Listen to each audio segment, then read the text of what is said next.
अगर मैं आपसे एक प्रश्न करूं कि क्या आप मंदिर जाते हैं, चर्च, गुरुद्वारे या फिर मस्जिद में जाते हैं, तो आप लोगों में से बहुत से लोग ये कहेंगे कि हाँ, मैं अपने धर्म के अनुसार अपने पूजा स्थल, पूजा घर में जाता हूँ और वहाँ पे प्रार्थना करता हूँ। कुछ लोग कहेंगे नहीं, मैं नहीं जाता। जिनका विश्वास है वो लोग जाते हैं, उनको लगता है कि प्रार्थना करने से उनके जीवन में अच्छा होगा। जिनका विश्वास नहीं है उनको लगता है कि नहीं, पूजा पाठ करने से कोई बहुत फ़र्क नहीं पड़ने वाला है। इस विषय पे मैं आप लोगों की राय जानना चाहूँगा। आप लोग कमेंट सेक्शन में लिखिएगा कि क्या पूजा पाठ या मंत्र जाप से हमारे जीवन में कुछ सकारात्मक होता है, इसका प्रभाव पड़ता है कि नहीं, लिखिएगा ज़रूर। नमस्ते, मैं हूं डॉक्टर राघवेंद्र प्रताप रमन और आज इसी टॉपिक पे चर्चा करनी है आप लोगों से कि क्या हमारे जीवन में मंत्र जाप, पूजा पाठ का महत्व है या नहीं। स्पेशली पॉइंट इस ओर रहेगा कि योग के अभ्यास के पहले हमें प्रार्थना करनी चाहिए कि नहीं, मंत्र जाप करना चाहिए कि नहीं, या फिर किस तरह के मंत्र का जाप करना चाहिए। आपने सुना होगा कई बार इस चीज़ को लेकर विवाद हो जाता है। कुछ लोग ये मानते हैं कि योग किसी एक धर्म से संबंधित है, हिंदू धर्म से संबंधित है। दूसरे धर्म के लोग उतना रुचि नहीं लेते योग में। कई बार सूर्य नमस्कार को लेकर कि विवाद हो जाता है कि हम सूर्य को नमस्कार नहीं करेंगे। तो सबसे पहले हमें इस बात को समझना है, खुद भी और दूसरे को भी समझाना है कि योग किसी एक धर्म से संबंधित नहीं है। यह सभी धर्मों के लिए है, हर लोगों के लिए है, चाहे जिस देश के लोग हों। हालांकि ये सही है कि योग की उत्पत्ति भारत में हुई है और यहीं से पूरी दुनिया में योग का प्रचार प्रसार हुआ है अलग अलग माध्यम से। भगवान बुद्ध से लेके और सारी चीज़ें आई हैं। हालांकि हम लोग तो मानते हैं कि इसका जो उत्पत्ति करता है योग के भगवान शंकर हैं, ऐसी मान्यता है। लेकिन आज के समय में देखिए कि योग सबके लिए उपयोगी है, धार्मिक दृष्टि से भी, शारीरिक दृष्टि से भी, और शारीरिक स्वास्थ्य, मानसिक स्वास्थ्य, हर चीज़ के लिए। लेकिन अब प्रश्न उठता है कि योग की शुरुआत कैसे करें।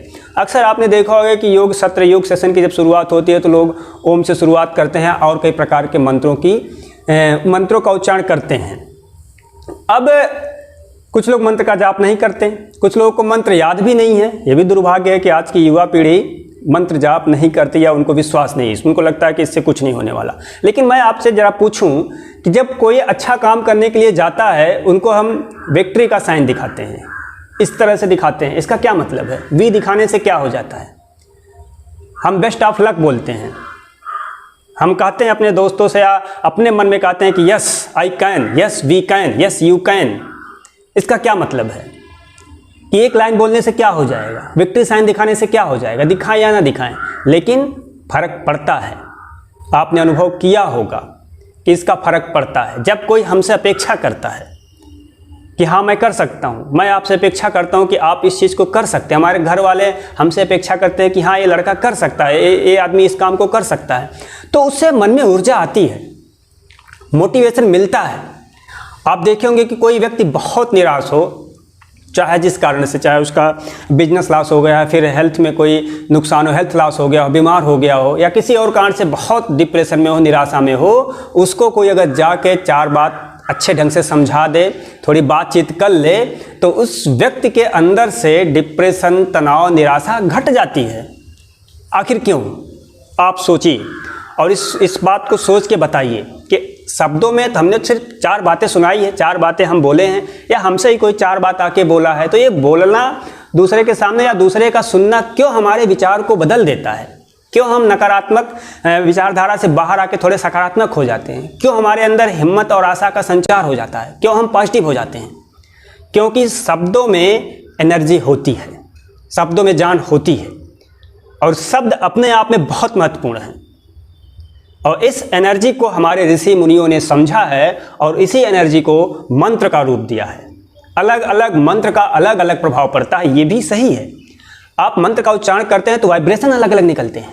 हर मंत्र के जो अलग अलग अर्थ होते हैं, जब उनके हम अर्थ का चिंतन करते हैं तो आपको नहीं लगता कि हमारे विचार बदलते हैं? बदलते हैं, जरूर बदलते हैं। अगर आप सही ढंग से मंत्र का उच्चारण कर रहे हैं और सही ढंग से उसके भाव के अर्थ को समझ रहे हैं कि क्या मंत्र में कहा गया है। आप आंख बंद करके ये बोलते हैं कि सर्वे भवन्तु सुखिनः, सर्वे सन्तु निरामया, सर्वे भद्राणि पश्यन्तु मा कश्चित् दुःखभाग् भवेत्। पूरे विश्व की सुख शांति के लिए हम कल्पना करते हैं। अब जब हम पॉजिटिव होते हैं तो पॉजिटिव होने से, सकारात्मक होने से हमारे शरीर के अंदर ऐसे हार्मोन्स निकलते हैं जो हमें पॉजिटिव और बनाते हैं। और उससे हमारा स्वास्थ्य सही होता है। हमारे आसपास ऐसा ऑरा, ऐसे एनर्जी डेवलप होती है कि वो आसपास जो भी आएगा हमको अच्छा मानेगा या हम उसको अच्छा मानेंगे। ये होती है मंत्र की शक्ति। मंत्र सिद्धि अलग है, मंत्र योग ही अलग है कि मंत्र का जाप करते करते किसी को योग में सिद्धि मिल जाए। जैसे हठ योग है, राजयोग है, ऐसे ही मंत्र योग है। अब मंत्र, मन और त्र, मन मीन्स मन शक्ति, त्र मीन्स त्राण करना। अगर संस्कृत के उनके जो शब्द हैं उसको देखा जाए, मतलब जो भी हम मंत्र पढ़ रहे हैं, जो भी हम श्लोक बोल रहे हैं, उसके भाव में हम लीन हो जाएं। ये तभी होगा जब हम मंत्र के अर्थ को समझेंगे। मैं अपने ऑनलाइन या ऑफलाइन जब भी योग की क्लास लेता हूँ, चाहे कम संख्या में या फिर अधिक संख्या में, हर बार शुरुआत मंत्र से होती है। लेकिन साथ ही साथ मैं ये भी कहता हूँ कि ये जरूरी नहीं है कि आप वही मंत्र बोले जो मैं कह रहा हूँ। जब एक बात ये मैंने कह दिया कि ये हर धर्म के लिए योग है, तो जिस भी धर्म के लोग हैं वो अपनी अपनी धार्मिक श्रद्धा और विश्वास के अनुसार कोई भी ऐसा मंत्र बोल सकते हैं, कोई भी ऐसी प्रार्थना कर सकते हैं जिससे उनके अंदर ऊर्जा का संचार हो, उनके अंदर अच्छा कार्य करने की भावना आए। अब मुस्लिम हैं तो अपने धर्म के अनुसार कोई भी प्रार्थना कर सकते हैं योग करने से पहले। क्रिश्चियन है तो अपने रिलीजन के अनुसार कोई भी प्रेयर बोल सकते हैं। ऐसे ही बौद्ध, जैन या जिस भी मजहब के धर्म के हों, पंथ के हों, वो अभ्यास करने से पहले, योग अभ्यास के शुरुआत के पहले कोई भी प्रेयर बोल सकते हैं, कोई भी मंत्र बोल सकते हैं। और मैं लोगों से कहता हूँ कि इस मंत्र को पढ़िए, याद करिए, उसके अर्थ को समझिए, और फिर आप आंख बंद करके जब आप मंत्र को दोहराएंगे तो देखिएगा कैसे बिल्कुल मैजिकल इफेक्ट होता है, जादुई असर आपके सोचने के नज़रिए में हो जाता है। हर धर्म में, चाहे हिंदू हो, मुस्लिम हो, सिख, सब में प्रार्थना है, क्योंकि जब आप मंत्र बोलते हैं तो आपका मन एकाग्र होता है अभ्यास के लिए। आप 2-4 मिनट बैठ के जब मंत्रोच्चार करते हैं या प्रार्थना करते हैं, अपने अपने देवी देवता इष्ट को याद करते हैं जिनमें आपकी श्रद्धा है, जिस भी धर्म का आप पालन करते हैं, तो उस 2-3 मिनट में ही आपका विचार बदलता है। आप बाहरी दुनिया से आ जाते हैं अपने आंतरिक दुनिया में। आपके आसपास जो माहौल है उस पर आप वहाँ पॉजिटिव एनर्जी को आप फैलाते हैं बोल के, क्योंकि शब्दों में ऊर्जा होती है। और जब आपके अंदर पॉजिटिव एटमॉस्फेयर हो जाता है, आपके अंदर सकारात्मक विचार हो जाते हैं, उसके बाद जब आप योग का अभ्यास करते हैं तो आपको आसन से अधिक लाभ मिलेगा, आपको प्राणायाम से अधिक लाभ मिलेगा, आपको ध्यान से अधिक लाभ मिलेगा। ऐसा नहीं है कि आप कहीं से आए हैं तुरंत कसरत की तरह अभ्यास शुरू कर दिए, योग शुरू कर दिए, प्राणायाम बिल्कुल कर दिए, बातचीत करते करते आप अभ्यास कर रहे हैं, खूब तेज साउंड चला के अभ्यास कर रहे हैं। मैं हमेशा मना करता हूं कि अगर आप ढंग से अभ्यास नहीं कर रहे हैं तो आपको लाभ नहीं मिलेगा। जितना मन से आप योग का अभ्यास करेंगे उतना ही अधिक आपको लाभ मिलेगा, क्योंकि योग सिर्फ शरीर के लिए नहीं है। योग सिर्फ इसलिए नहीं है कि हम बीमारियों को दूर कर लें, योग सिर्फ इसलिए नहीं है कि हम हमेशा जवान दिखें, सुंदर दिखें। योग तो यह है कि हमारे आचरण में, हमारे बिहेवियर में, हमारे करैक्टर में भी शुद्धता आए, हमारा विचार बदले, हम पॉजिटिव हो, हम दूसरे के लिए उपयोगी हो, हम समाज के लिए उपयोगी हो। अगर इस तरह का बदलाव नहीं आया तो समझिए आप योग का अभ्यास सही ढंग से नहीं कर रहे हैं। तो मिला जुलाकर भाव प्रधान है।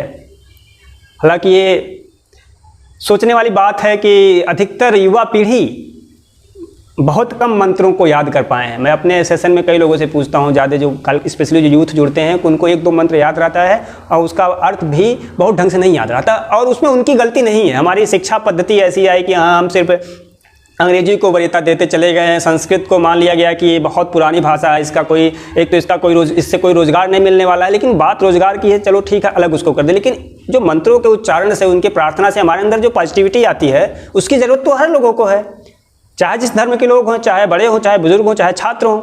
अब ओमकार बोलने से हमारे मेमोरी में वृद्धि होती है, यादाश्त बढ़ती है, तो क्यों ना बोलें। गायत्री मंत्र के जाप से आपकी यादाश्त बढ़ेगी, आपका कंसंट्रेशन बढ़ेगा। बच्चों को जरूर बोलना चाहिए इसको। तो इसको समझाना है, इसको समझना है कि मंत्र जाप का बहुत असर होता है, प्रार्थना का बहुत असर होता है। उसके भाव को समझिए और अपने दैनिक दिनचर्या में प्रार्थना जरूर करिए। चाहे जिस धर्म के लोग हों, अपने अपने धर्म के अनुसार प्रार्थना करिए, बच्चों को सिखाइए, खुद भी करिए, क्योंकि इससे जीवन में बदलाव आएगा, अच्छे संस्कार आएंगे और योग का लाभ भी आपको अधिक से अधिक मिलेगा। आशा करता हूं कि आज के इस वीडियो में हम लोग कुछ सीखे हैं। अगर आपके पास और भी अच्छे विचार हैं तो आप कमेंट सेक्शन में ज़रूर शेयर करें, जिससे ये पॉजिटिविटी चारों ओर फैले। योग के माध्यम से हम न सिर्फ शरीर से स्वस्थ रहें बल्कि हमारा मन स्वस्थ रहे और हम सभी लोग एक संस्कारवान पीढ़ी को तैयार कर सकें, हमारे घर के बच्चे संस्कारित हों, स्वस्थ हों। नमस्ते, जय हिंद।